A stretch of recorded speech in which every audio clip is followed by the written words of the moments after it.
Kasi may nagkatong sa atin na na subscriber natin kung kumusta raw ba ang trabaho ng nanny dyan sa Toronto, Canada.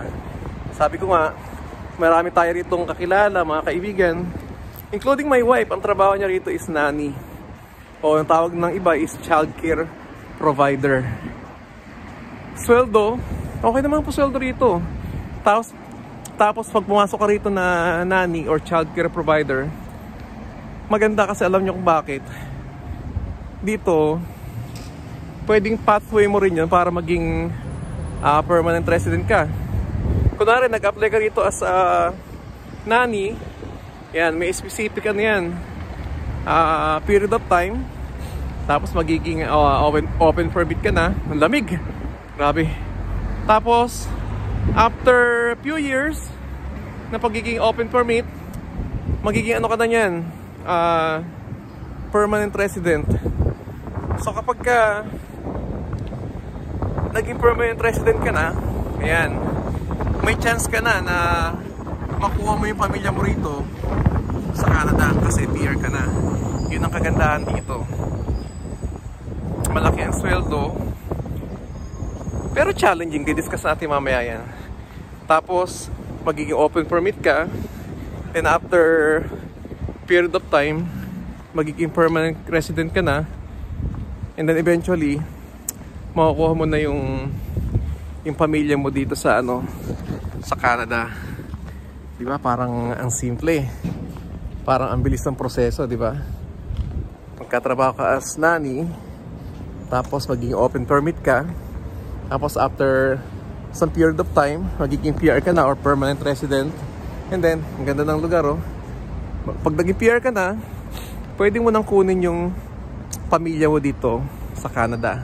So lahat kayo permanent resident na.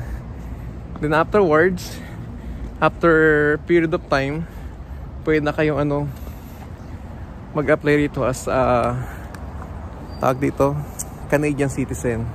Ganun yung proseso. Di ba, parang ang dali, parang ang bilis. Pero talakayin natin, madali bang maging nanny or childcare provider dito sa Canada, especially dito sa Toronto, Canada? So nag-interview tayo ng ating mga kaibigan na nanny or childcare provider dito sa Toronto, Canada. Hindi ganun kasimple. Okay, malaki nga yung sweldo, pero depende pa rin yan sa amo or sa employer mo.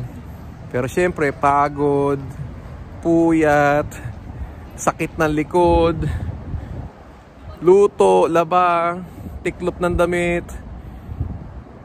Tapos kailangan sa kasi pag nanny ka, kailangan focus ka 100% sa mga alaga mo. Kasi yan ang main goal mo. Tapos pagka libre, yan. Minsan paglulutuin ka pa, paglalabahin, pagtutupiin ng damit. Tapos minsan, pati aso nila papaalagaan sa'yo. Pero syempre may extra naman yan. May extra payment naman yan. Tapos pag lagpas mo ng 8 hours, overtime na yan. Maganda naman ng rito, ang benepisyo rito ng nanny. So yun, ganun dito.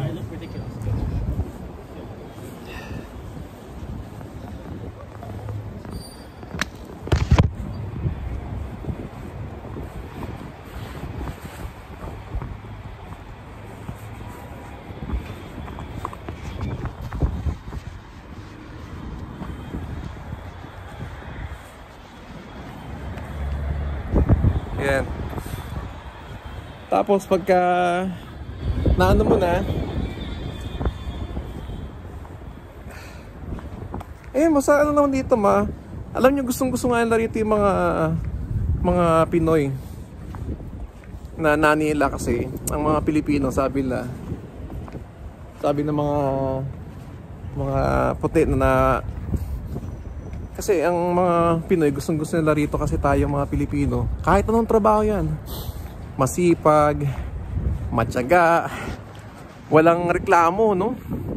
Tsaka tayo, mga edukadong tao. Tsaka ang gustong-gusto nila sa atin is yung hard working. Tsaka we can work under yung minimal supervision. Tapos ang isa pang gustong-gusto nila, kaya gusto talaga na Pilipino yung mga tauhan nila, yung mga nani nila, is tapat. Yun ang gusto nila. Honest.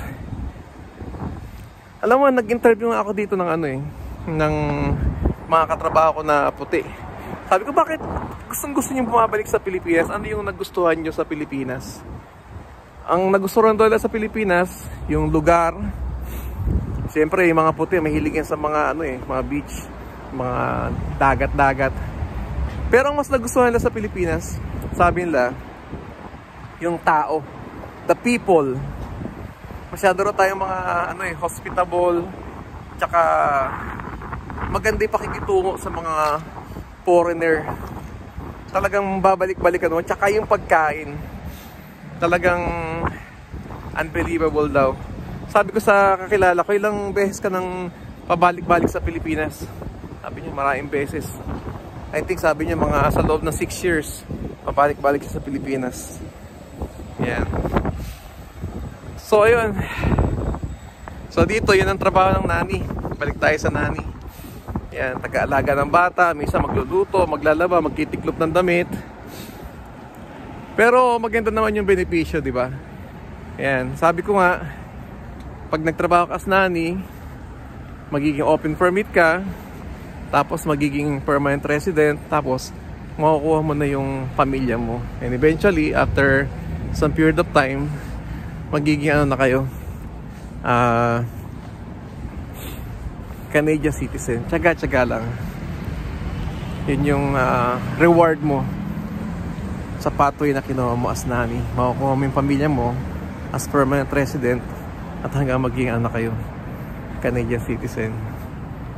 Pero sabi ko nga, saludo ako sa mga mga nani rito. Grabe kasi, para maging nani ka dito, kailangan tough ka, kailangan malakas ka,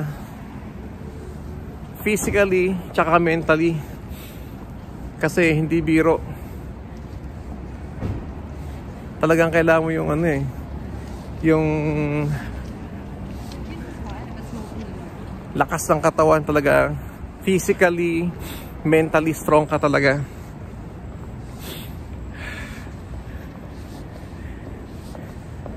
Tapos syempre, marami rin challenges kapag nani ka dito tapos may anak ka. So minsan, or most of the time, talagang tutok na tutok ka sa mga alaga mo. Minsan 2, minsan 3. Swerte ka kapag isa lang alaga mo. Mostly dito 2 o 3. Pero pag isa, okay lang. Tapos, di ba, 100% nakatutok ka sa kanila. Kasi yun ang trabaho mo, kailangan nakafocus ka sa kanila. Pero minsan, sad thing, pag may anak ka dito maliit, papalagaan mo sa iba. Pero yun ang buhay dito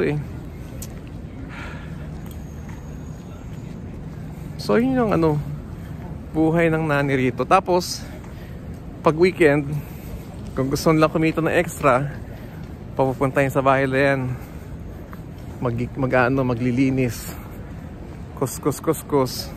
Pero okay lang. Sabi ko nga, malaking rito, sweldo ng mga nani. Can you imagine sa isang linggo, average to minsan sa isang linggo magnenet ka ng mga minsan $1,000 to $1,200 net na yon, di ba? Saan ka makakakuha ng ganun? Kung sa pesos, magkano na yun? So sabihin nating mga 50,000 a week, 50,000 pesos a week. Pero syempre di man natin dapat i-convert na gano'n kasi dito ang sinusweldo mo is dolyar. Syempre ang gastos mo rin dolyar, diba? So hindi natin pwedeng convert na gano'n. So yun lang yung ma-share ko sa inyo. Yun yung trabaho ng nanny or childcare provider dito sa Canada. Tough. Kailangan strong ka physically and mentally, kasi kailangan mo yan. Pero syempre, sabi ko nga dito, tayo mga Pilipino, wala man tayo pinipiling trabaho, basta marangal, legal, wala tayong napakang tao. Go for it. Lalo pag bago ka dito, yung nanny jobs or yung child care provider, yan yung isa sa pinaka madaling trabaho na hanapin dito sa pasimula. Pero syempre kung gusto mo may magkaroon talaga ng career dito, so syempre mag-aaral ka. Pero kung talagang kita agad pag-usapan, ito yung mga trabaho na madaling hanapin dito. Yung housekeeper, tapos nanny jobs. Talagang okay naman talaga yung kita, pero syempre it's physically demanding work. Pero okay lang. Dito basta matyaga, masipag ka, makakaipon ka naman talaga. Kaya saludo tayo sa lahat ng mga nani, hindi lang sa Canada, kundi yung mga nani sa buong mundo.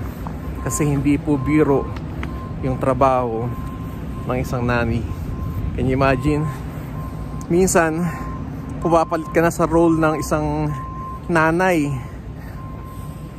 ng mga bata, kasi yung mga nanay or mga tatay, di ba, nasa trabaho, ikaw lahat ang titingin sa kanila kasi magkatrabaho sila, iiwan sa'yo, ikaw maglilinis ng bahay, ikaw magluluto. So yung mga tao dito, syempre malaki ang pasasalamat sa ating mga Pilipino kasi tayo masipag, matyaga, at higit sa lahat pinagkakatiwala nila yung anak nila, pati bahay nila sa atin. Ganyan kalaki yung tiwala nila sa mga Pilipino. Kaya most of them, ang gusto nilang magtrabaho sa kanilang bahay is mga Pilipino, kasi tinuturing na rin nila na nakapamilya. Ganun kaganda rito sa Canada. Kaya may nagtanong sa akin kung may re-recommend ako raw na trabaho yung nanny, o may re-recommend natin. Kasi dito tuturing kayo ng kapamilya, tapos when it comes to salary, malaki naman talaga. At kung talagang magaling kang dumiskarte, makakaipon ka naman talaga. So yun lang po. Sana may natutunan kayo sa aking video. And sa mga hindi pa nakasubscribe